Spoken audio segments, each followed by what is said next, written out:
बौनी ननद। सुबह सुबह पूजा अपनी ननद प्रीति के कमरे में उसको उठाने के लिए आती है और देर तक सोता हुआ देख उसके ऊपर से कंबल हटाते हुए अपनी ननद से कहती है, सूरज सर पर आ गया, पर अभी तक तुम्हारे लिए सुबह नहीं हुई। अरे आज उठना भी है या नहीं? भाभी उठ रही थी मैं। उठ रही थी? ऐसा एक भी दिन नहीं आता कि बिना उठाए तुम उठ जाओ। भाभी आज तबीयत ठीक नहीं लग रही थी, इसलिए आज लेट हो गया। तुम्हारी तो रोज ही तबीयत खराब होती है, घर का काम जो करना होता है। ये नहीं कि भाभी पूरा दिन अकेले काम करती है तो कभी उनकी मदद करवा दूं। भाभी मुझसे जो भी होता है वो मैं कर तो देती हूँ, फिर भी आप मुझे रोज सुबह सुबह सुनाना शुरू कर देती हो। तुम्हें तो कुछ बोलना ही बेकार है। पता नहीं कब शादी करके अपने ससुराल जाएगी, पर इससे शादी करेगा भी कौन? इसके लिए तो इसी की तरह कोई बौना देखना पड़ेगा। प्रीति अपनी भाभी की बातें सुनकर बिना कुछ बोले बाहर जाने लगती है। तभी पूजा प्रीति को रोकते हुए उससे कहती है, ओ महारानी, ये तुम्हारा कंबल, इसे कौन उठाएगा? इतना कहकर पूजा वहां से चली जाती है। बेचारी प्रीति अपना बेड ठीक करने लगती है, जिसके बाद प्रीति घर का भी काम करने लगती है और खुद से कहती है, चलो घर का काम तो खत्म हुआ, अब कॉलेज के लिए तैयार हो जाती हूँ। वैसे भी आज बहुत लेट हो गई हूँ, एक क्लास तो पक्का छूट ही जाएगा आज। इतना कहकर प्रीति कॉलेज जाने के लिए तैयार होने लगती है तो वहीं पूजा किचन में काम कर रही होती है और खुद से ही बातें कर रही होती है।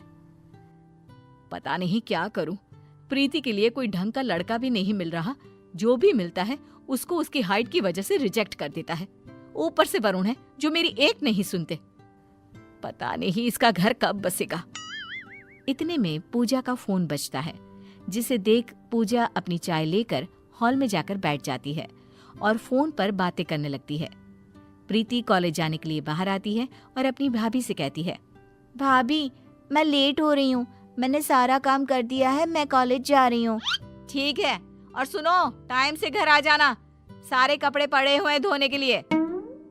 प्रीति बिना कुछ बोले वहां से चली जाती है और शाम को जब प्रीति घर आती है तो वो धुलने के लिए सारे गंदे कपड़े देखती है।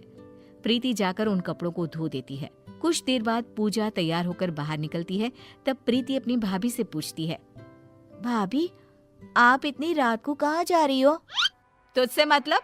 मैं कहीं भी जाऊं, कुछ भी करूं? अच्छा दरवाजा अंदर से बंद कर लेना। हो सका तो मैं रात को घर ना आ पाऊं, क्योंकि आज मैं अपनी फ्रेंड के घर जा रही हूँ। पर भाभी उस बारे में आपने भैया से पूछा? आपको पता है ना, भैया को रात में किसी का भी दूसरों के घर रुकना पसंद नहीं है। उनको और मुझे आपकी चिंता रहती है। अगर तुम चुगली ना करो तो वरुण को मैं संभाल लूंगी, पर नहीं, जितना बड़ा तुम्हारा कद नहीं उससे ज्यादा तो तुम्हें उछलना होता है। मेरी कोई लाइफ नहीं है क्या? तुम कॉलेज के बहाने और तुम्हारे भैया ऑफिस ट्रिप के बहाने घूम लेते हो, और मैं तो इस घर में ही रहती हूँ। मेरा दम नहीं घुटता क्या? इसलिए अगर मैं एक दिन अपनी फ्रेंड के साथ बाहर जा रही हूँ तो इसमें बुराई क्या है? भाभी रात को आप बिना बताए जा रही हो, कल को आपको कुछ हो गया तो मैं भैया को क्या जवाब दूंगी? कोई जवाब देने की जरूरत नहीं है। रोटी बनी हुई है, खाना खाकर सो जाना। वरुण से मैं खुद बात कर लूंगी। इतना कहकर पूजा अपनी दोस्त के साथ घूमने के लिए निकल जाती है, पर बेचारी प्रीति रोती रहती है। पूजा अपनी दोस्त के साथ घूमकर घर आती है और अगले दिन प्रीति को जब टीवी देखता हुआ देखती है तो सारे कपड़े लेकर उसके पास जाकर कहती है, सारा दिन टीवी देखने से घर का काम खत्म नहीं होता। कभी मेरे बारे में भी सोच लिया करो। अरे थोड़ी मेरी भी मदद करवा दो काम में। भाभी सारा काम तो करती हूँ, बस मुझसे जो काम नहीं हो पाता वही मैं छोड़ती हूँ। अब आपको पता है कि मैं ऊंचाई के काम नहीं कर पाती, मेरा हाथ नहीं पहुँच पाता, फिर भी आप ऐसा बोल रही हो। तो घर में सीढ़ी किस लिए है? उसका इस्तेमाल करो। और उसके बिना भी तुम कपड़े इस्त्री कर सकती हो, कपड़े धो सकती हो, खुद खाना निकाल कर खा सकती हो। ये काम तो तुम कर ही सकती हो ना? पर नहीं जी, तुम्हें तो कुछ नहीं करना। भाभी जो है सारा काम करने के लिए। उन दोनों में बहस हो ही रही होती है।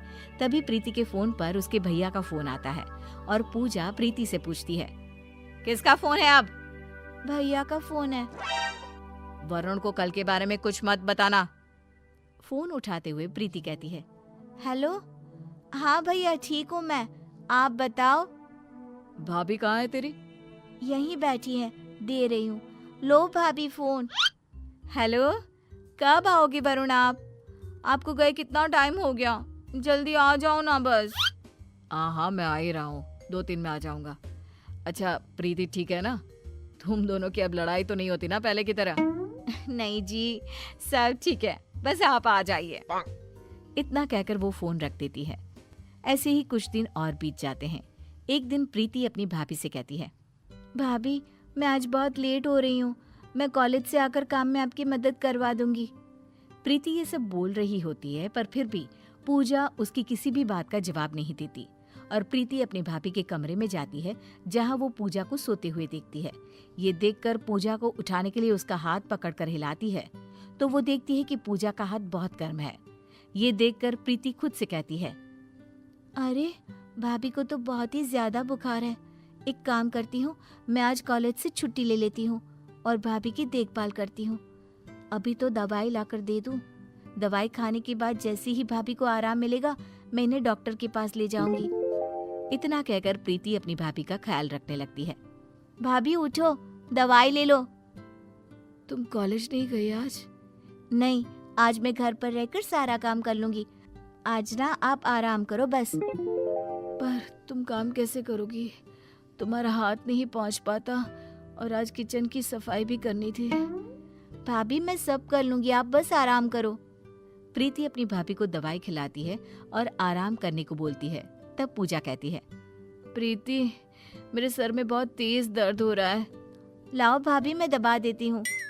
इतना कहकर वो भाभी का सिर दबाने लगती है और उसकी ये सेवा देखकर पूजा उससे कहती है, प्रीति रुक।